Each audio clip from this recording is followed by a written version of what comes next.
clear winter night, from a plane dropping toward Amsterdam, the ground along the Dutch coast doesn't look like farmland. It looks like a city that lost its buildings, miles of orange-pink light laid out in hard rectangles, bleeding up into the cloud base. It is bright enough to be visible from the air for miles, and bright enough that the glow has been an argument between growers and the people living around them for a long time. Underneath that light is some of the most productive growing area on the planet. Across the cold months of 2022, large patches of it went dark. The plants were healthy. No disease was moving through the rows, nothing had come through the glass, and no harvest had failed. Nobody ordered the lights off either. One of the 5 biggest tomato growers in the country shut the lighting down across 80% of his glass houses. And that same season, growers doing the same thing would post some of the strangest financial results the sector had ever seen. When we ran out of space to continue to expand that operation back in 2010, that's when the idea of Truly Green was hatched. Our goal here is to make this a very sustainable tomato greenhouse. The reason is not the one most of the coverage reached for that year. What happened under that glass was only half a farming story. By the middle of this, the arithmetic will be clear. Why the most efficient food producers on the planet can earn more in a year when they deliberately grow less food, and why that same arithmetic still shapes what reaches European shelves. To get there, you have to understand what this place actually is. And almost nobody outside the industry does. The Netherlands is small. Not small in the way people say casually, small in a way that should make what follows impossible. In land area, the whole country is roughly comparable to the state of Maryland. A large share of it sits on ground that was pulled out from under the sea. It has more people per square mile than India, and it is the second largest exporter of agricultural products in the world by value. Not second in Europe, second on Earth, behind the United States, a country roughly 230 times its size. In 2024, Dutch agricultural exports came to nearly 130 billion euros. The year after, they went higher. That total covers a lot of things, including dairy, meat, and goods that pass through Dutch ports on their way somewhere else. But the piece of it that is most visibly Dutch, and the piece you can actually see from orbit, is glass. Ornamental plants alone are one of the country's largest export categories, worth around 12 billion euros a year, and almost all of it is grown undercover. Across the country, there are roughly 10,000 hectares of greenhouse glass, about 25,000 acres of it. The densest concentration sits in a strip of South Holland between Rotterdam and The Hague called the Westland. More than 2,300 hectares of dense glass cover, packed as tightly as the land allows, with roads and houses and schools threaded through the gaps. It is the largest contiguous greenhouse region anywhere in the world, and locally it has a nickname that fits it better than any official name: the Glass City. Inside, this looks nothing like agriculture as most people picture it. There is no soil. Tomato plants grow out of slabs of rock wool, spun mineral fiber, much like insulation, fed by water lines that deliver an exact recipe of nutrients, adjusted through the day. The vines climb strings toward the roof, and as they grow, the whole plant gets lowered along the row. A single stem can end up more than 30 feet long. The fruit still hangs at a picker's chest height. Bumblebees are trucked in by the hive to pollinate. Predatory insects get released to hunt the pests, so the spraying goes down, and everything above the plant is a machine. Screens unroll across the ceiling at dusk to hold heat in. Vents crack open by a few degrees when the humidity climbs. A climate computer reads the outside weather, the inside temperature, the light level, and the carbon dioxide concentration, and adjusts all of it continuously, most of the time without anyone in the building. At first glance, they appear to be nothing more than soft, lifeless foam blocks. But rock wool is in fact a complete replacement for the role of soil. a survival breakthrough for countries where arable land is always a luxury. The result is a yield that sounds made up. An open field of tomatoes in a good climate might give you 4 or 5 kilos per square meter in a season. The best Dutch glass houses can pass 100 kilos per square meter. Same crop, around 20 times the output from the same footprint, in a country where the sun is weak and the winter is long. That's the part of the story that gets told. It shows up in documentaries and business features and gets summarized as Dutch efficiency or Dutch innovation or some version of clever people making the most of a small country. It's accurate as far as it goes. It also leaves out the engine underneath it. There's also a reason the industry concentrated on this particular strip of coast rather than somewhere sunnier. The Westland sits directly against the port of Rotterdam, the largest port in Europe, on a road network that puts a truck deep inside Germany within hours. A tomato picked in the morning can reach a shelf in another country before the next morning. In fresh produce, the expensive problem has never been growing the crop. It's moving it before it turns. Sunshine was one of several things the Dutch decided they could buy their way around, and the address was one of the things they could not. Because none of what I've described is free. Holding a summer climate inside a glass box through a North Sea winter takes an enormous, continuous input of energy, and the Dutch didn't take that path purely out of nerve. They took it because of what an exploration crew found under a field in the north of the country in 1959. The village was Kolum, near Slochteren, in the province of Groningen. What sat underneath it turned out to be the largest natural gas field in Europe, and one of the largest anywhere, on the order of 2,700 billion cubic meters of recoverable gas. Production started in 1963. Within about a decade, pipelines had been laid across the country, and roughly 3/4 of the Dutch population was cooking and heating with it. The greenhouses converted too, off the expensive manufactured gas made from coal and onto the cheap stuff coming out of the ground a few provinces away. That changed what a greenhouse could be. When energy is the cheapest input you have, you stop rationing it and start designing around having as much of it as you want. Dutch horticulture existed before Groningen, and plenty of what makes it formidable today came later, out of research and logistics and capital. But the scale of it, the decision to heat and light glass through a northern winter as a matter of routine, was built on that gas. So the glass city has a foundation, and the foundation is not soil. In 1959 werd voor het eerst gas ontdekt in de grond bij een boer in de gemeente Slochteren. Het blijkt om zoveel gas te gaan dat huizen in Nederland het lange tijd kunnen gebruiken. Om te koken bijvoorbeeld en voor warm water. Inside the glass house, natural gas does 3 separate jobs. The third one is genuinely strange. The first is obvious: heat. Glass is a poor insulator, and a Dutch January is cold and dark, so the pipes running between every row of plants carry hot water that has to come from somewhere. The second is light. In winter, the Netherlands gets so little usable daylight that the plants would simply stop. So growers hang lamps, thousands of them per hectare, and run them through the night. That's the orange glow you can see from the plane and from space. The third has nothing to do with warmth or brightness. Plants build themselves out of carbon dioxide pulled from the air. Outdoors, they take what the atmosphere gives them. Under glass, in a sealed box packed with vines, the plants strip carbon dioxide out of the air faster than it gets replaced, and growth stalls. So growers pump carbon dioxide in on purpose, raising the concentration well above what the outside air holds, and the crop responds by producing more.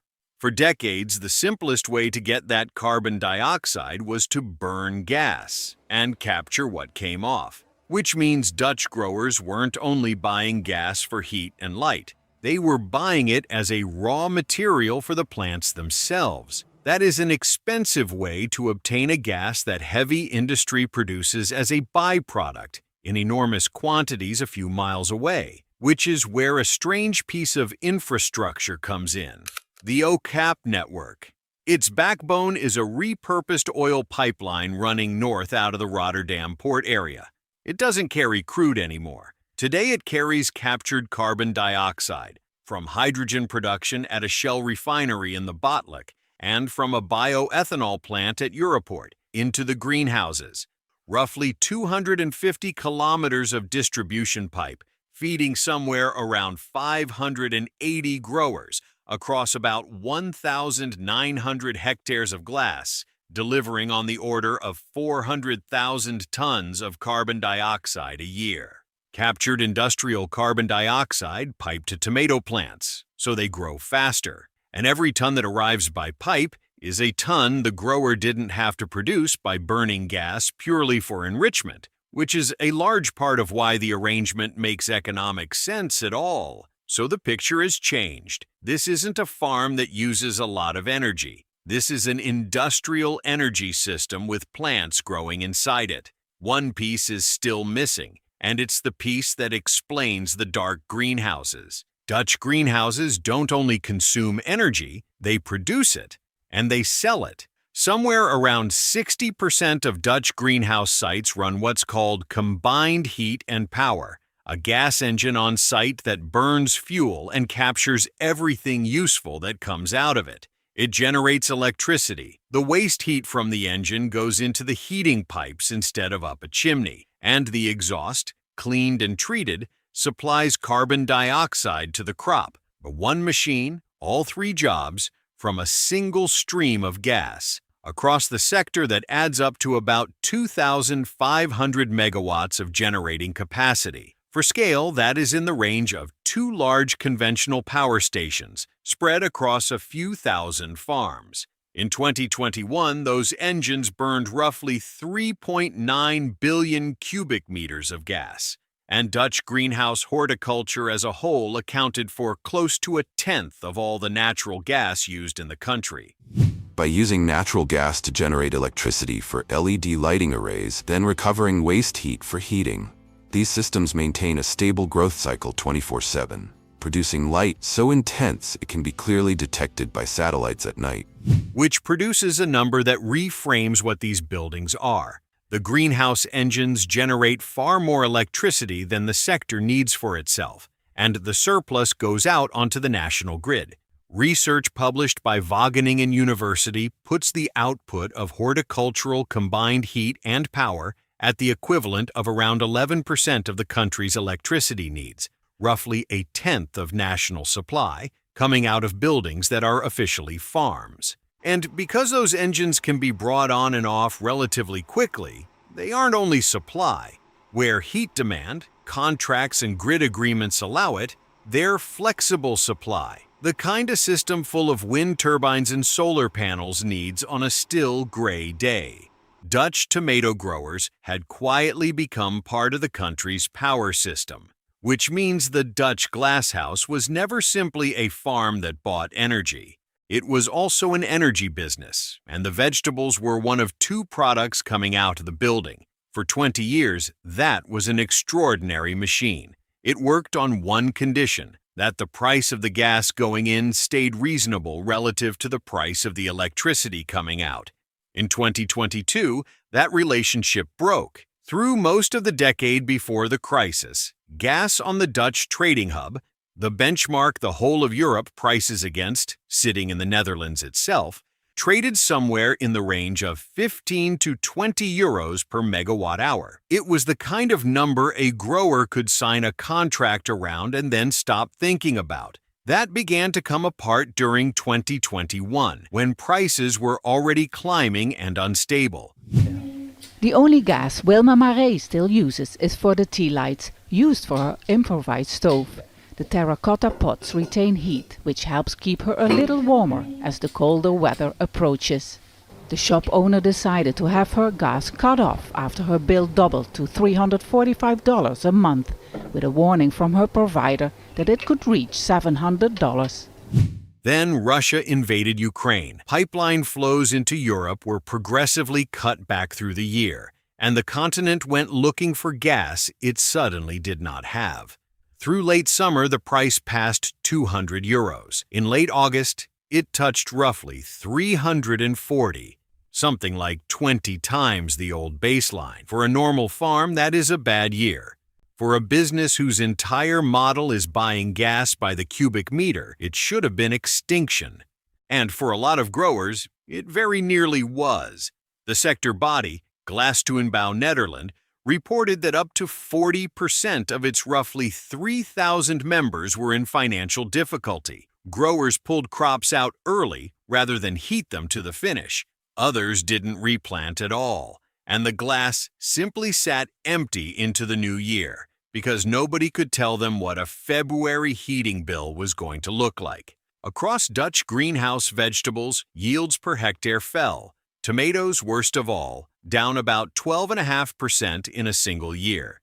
At the level of a single business, one of the larger Westland tomato operations runs on the order of 40,000 tons of fruit in a normal year. These are not smallholders improvising. They are industrial food producers with long supply contracts, packing lines, and buyers in several countries expecting fixed volumes every week of the season. When a business like that decides not to plant a house, it isn't reacting to a frightening headline. It has run the numbers on a crop it hasn't grown yet, against an energy bill it can't hedge, and concluded that the safest volume to commit to is none. And every empty house had a knock-on further down the line.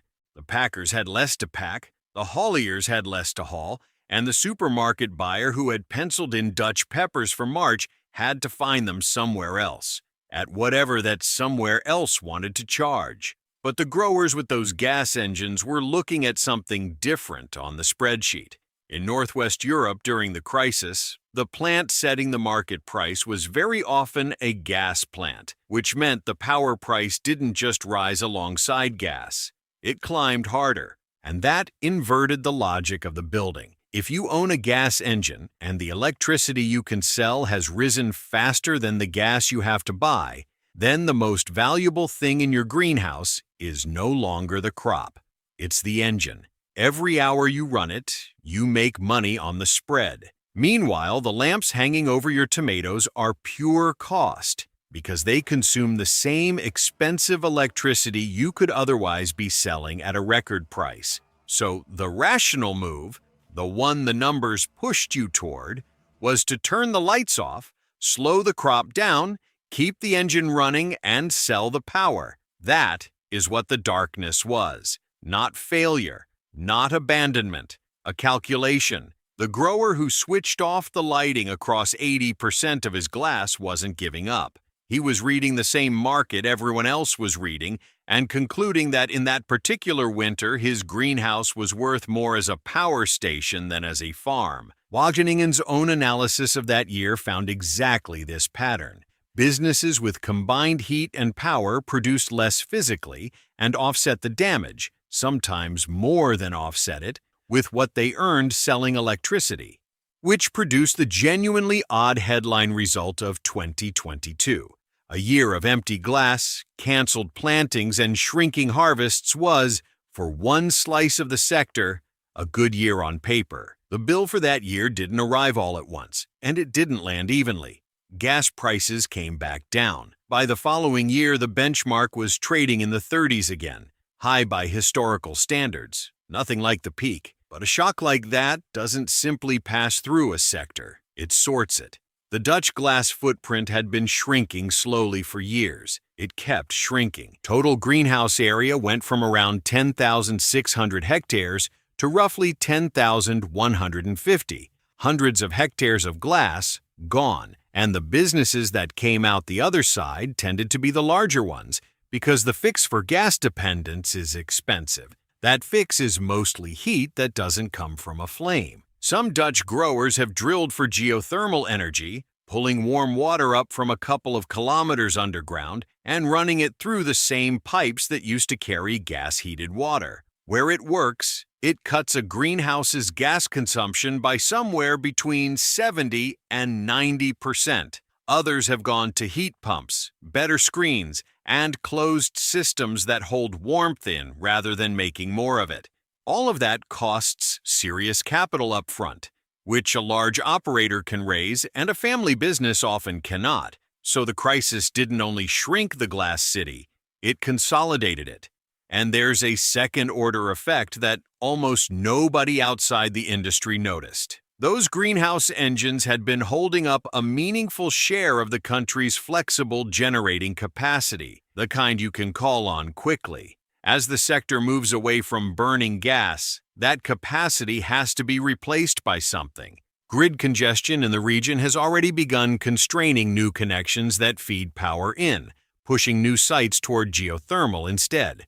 Getting the greenhouses off gas is straightforward to want and complicated to do, because for 2 decades the country's food system and its electricity system had been wired into the same machine. Then there is the foundation itself. The Groningen field never recovered from what it did to the ground above it. Pulling that much gas out over 60 years let the rock compact, and the compaction produced earthquakes, small ones by global standards, but shallow, directly beneath houses that were never built for shaking.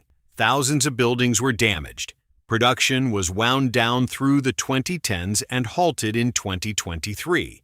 And in April of 2024, a law came into force closing the field definitively, with the last production locations shut for good later that year. Europe's largest gas field is not paused. It is legally closed. Meanwhile, the vegetables that didn't get grown under Dutch glass in those winters didn't stop being eaten. Some of that production shifted towards sunnier regions further south, where the heating problem largely solves itself, and where the binding constraint isn't gas at all, but water. The thing worth taking from the glass city is not that it failed, because it didn't. It is still there, still glowing on winter nights, still one of the most sophisticated food-producing systems human beings have built, still sending vegetables and flowers across a continent from a country with almost no room to grow them. What 2022 exposed is what it was standing on. The Dutch didn't beat the limits of land and climate through cleverness alone. They beat them by substituting energy for everything they didn't have. Energy in place of sunlight, energy in place of warmth, energy in place of space, and captured industrial carbon in place of open sky. That trade ran from the 1960s to the 2020s, and for almost all of it, it paid. It paid because the gas was cheap and close, and because nobody building on top of that assumed the field underneath would one day be closed by an act of parliament. So when you next see a photograph of that orange glow from orbit, with a caption about the small country that feeds the world, it's worth knowing what you're actually looking at. Not a victory over nature, a very good bet on the price of fuel, placed by people standing above the largest gas field in Europe, at a moment when it was impossible to imagine the taps being shut by law.